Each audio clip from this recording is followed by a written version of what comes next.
আমাৰ পুলিং বুথত বিজেপিৰ MLA, বিজেপিৰ কেণ্ডিডেট আৰু বিজেপিৰ নেতা গুণ্ডাই মিলি বহুত ৰেগিং কৰিছে। তাৰ ওপৰত আমি এতিয়া কমপ্লেইন দিছোঁ আমাৰ ৰিটাৰ্নিং অফিচাৰক, আৰু ইয়াৰ এটা কপি আমি দিল্লীৰ যোনটো আমাৰ চিফ ইলেকশ্যন কমিশ্যনৰ তাক পঠাইছোঁ। এটা কপি আমি গুৱাহাটীৰ আমাৰ যোনটো জনতা ভৱনত আছে ষ্টেট ইলেকশ্যন অফিচ তাতো পঠাইছোঁ। তাত আপোনালোকে দেখা পাইছে যে ইয়াত লিষ্টখন আপোনালোকক মই দি দিম। তাত অতি বহুতকেইটা চেণ্টাৰ 33টা চেণ্টাৰত ৰেগিং চলিছে। ৰেগিং চলোৱাত তাত নেতৃত্বত লৈছিলে নগাঁও বিধায়ক ৰূপক শৰ্মা ডাঙৰীয়া, তাৰপিছত আমাৰ ব্ৰহ্মপুৰৰ বিধায়ক জিতু গোস্বামী ডাঙৰীয়া। আৰু অতিতকৈ দুখ লগা কথা যে কেণ্ডিডেটজনে নিজে আমাৰ কংগ্ৰেছৰ যোনখিনি আমাৰ এজেণ্ট আছিল, পুলিং এজেণ্ট, তেওঁলোকক প্ৰহাৰ কৰিছে। তাত কেমেৰাত আপোনালোকেও নিউজত দেখা পাইছে যে বহুত ভিডিঅ' এটা ভাইৰেল হৈছে। তাৰপিছত আমাৰ এজেণ্টৰ ওপৰত যেনেকৈ প্ৰহাৰ কৰিছে আৰু যেনেকৈ ৰেগিং কৰিলে, তাৰ উপৰিতো আমাৰ যোনখিনি প্ৰশাসনৰ ওপৰতো আমি আমাৰ যোনটো বিশ্বাস সেইটো হেৰাইছোঁ, SPৰ ওপৰত হেৰাইছোঁ, পুলিচৰ ওপৰত হেৰাইছোঁ, তাৰপিছত আমি আমাৰ DCৰ ওপৰতো হেৰাইছোঁ, এডমিনিষ্ট্ৰেশ্যনৰ ওপৰতো হেৰাইছোঁ।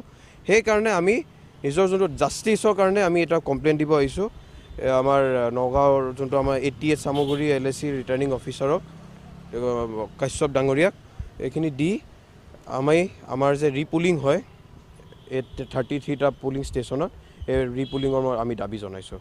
আমি বাৰম্বাৰ, মই কেণ্ডিডেট হিচাপেও মই বাৰম্বাৰ যেতিয়া আমি গম পাইছোঁ যে অমুকটো চেণ্টাৰত হৈ আছে, আমি ডাইৰেক্ট নাম্বাৰটো লিখি পেলাই আমি তাৰ ছেক্টৰ অফিচাৰক ফোন কৰোঁ, তাৰপিছত আমাৰ ইলেকশ্যন অফিচাৰক ফোন কৰোঁ, SPক ফোন কৰোঁ। SPয়েতো আমাৰ নেতা ৰকিবুল হুছেইন ডাঙৰীয়াৰ নাম্বাৰটোৱে ব্লক লিষ্টত ৰাখি থৈ দিছে, যোনটো ৰিঙো নহয়। তাৰপিছত আমি DCক ফোন কৰোঁ, তেওঁলোকে একদম লেহেমীয়াভাৱে এটা ৰিপ্লাই দিয়ে, যোনটো এজন DC আৰু SPৰ সেইটো ৰিপ্লাই হ'ব নোৱাৰে। আৰু মই অফিচিয়েল কেণ্ডিডেট হয় আমাৰ প্ৰধান বিৰোধী দল কংগ্ৰেছৰ, তে এনেকৈ এটা ৰিপ্লাই দিয়াটো আমি ভাল পোৱা নাই। আমিও তেওঁলোকৰো ওপৰত আমি পুলিচ অবজাৰ্ভাৰত আমি দিছিলোঁ, তাৰপিছত DCৰ ওপৰতো এতিয়া আমি আস্থা হেৰাইছোঁ। সেইকাৰণে আমি নিৰ্বাচন আয়োগৰ ওপৰতে আমি আস্থাটো ৰাখি আমি এই কমপ্লেইনটো দি আহিছোঁ। আচলতে প্ৰশাসনে একপক্ষীয়ভাৱে কাম কৰিছে নেকি? একপক্ষ হয়। আমি বহুত জেগাত দেখা পাইছোঁ আমাৰ নেতা কৰ্মী যোনে ৰাস্তাত ঘূৰি ফুৰে, ইমান যে কাণ্ড হৈছে। তাত আপোনালোকে দেখা পাব যে প্ৰথম যদি ক'ৰবাত জিতু গোস্বামী গুচি যায়, তাৰপিছত অলপ দেৰি পিছতে SPৰ গাড়ীখন আহে। সেইটো কি এদিন দুদিন হ'ব পাৰে, সদায় কেনেকৈ হ'ব পাৰে? আৰু আমাৰ এজন চালফা সুৰেশ বৰা ডাঙৰীয়া ক'লে সেইটো ভুল হ'ব, তেওঁ চালফা হয়, এতিয়া আকৌ আলফালৈ পৰিণত হৈছে। তেওঁলোকে তেনেকৈ দাবী ধমকি দিয়ে। এতিয়া আমাক কৈ আছে যে আমাৰ যোৱাকালি আমাৰ এজনো বিধায়ক লৈ পেলাই মই আৰু আমাৰ ৰকিবুল হুছেইন ডাঙৰীয়া আমি নিজে তাত ভোটাৰ হয়, আমি নিজে ঘূৰি ফুৰিছোঁ, আমাৰ লগত কোনো ল'ৰা নাই, আমাৰ PSৰ বাহিৰে আমি কাকো লোৱা নাই কালি।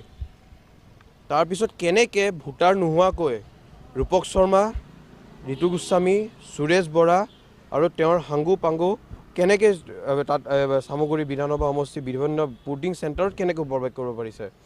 আৰু মই যোনটো চেণ্টাৰত প্ৰৱেশ কৰিছোঁ কেণ্ডিডেট হিচাপে, মোৰ PSৰ কেইটাও মই বাহিৰত থৈ গৈছোঁ। তাৰপিছত আপোনালোকে দেখা হৈছে যে যোনটো কেণ্ডিডেট ডিপ্লু ৰঞ্জন শৰ্মা কেনেকৈ প্ৰহাৰ কৰিছে। এইটো কি মানৱতা হয় নেকি? হ'ব পাৰে যে আমি বেলেগ পাৰ্টিৰ হ'ব পাৰোঁ, কিন্তু প্ৰথমতেতো মানৱতাটো আহে। এনেকৈ প্ৰহাৰ কৰি পেলাই এনেকৈ ইলেকশ্যন জিকিব নোৱাৰে। আপোনালোকে দেখা হ'ব 23 তাৰিখে আমি জিকিম। ইয়াত কোনো তানজিল হুছেইন বা কংগ্ৰেছ নিজিকে, ইয়াত মানৱতা জিকিব আৰু চামগুৰি জিকিব। এইটো 2001 চনৰ পৰা এইটো পৰম্পৰা। 2001 চনৰ পৰা যেতিয়া মোৰ দেউতা বা আমাৰ চামগুৰিৰ নেতা ৰকিবুল হুছেইন ডাঙৰীয়া যেতিয়া নিৰ্বাচনত উঠিছিল, 2001 চনৰ পৰা এই নিৰ্বাচনৰ পিছদিনাই ভোট গণনাৰ আগতেই একদম বম চম ফুটাই একদম পূৰা পটকা চটকা ফুটাই একদম পূৰা উলক মালক বনায়, কিন্তু যেতিয়া ৰিজাল্ট হয় তাত কংগ্ৰেছ জিকে।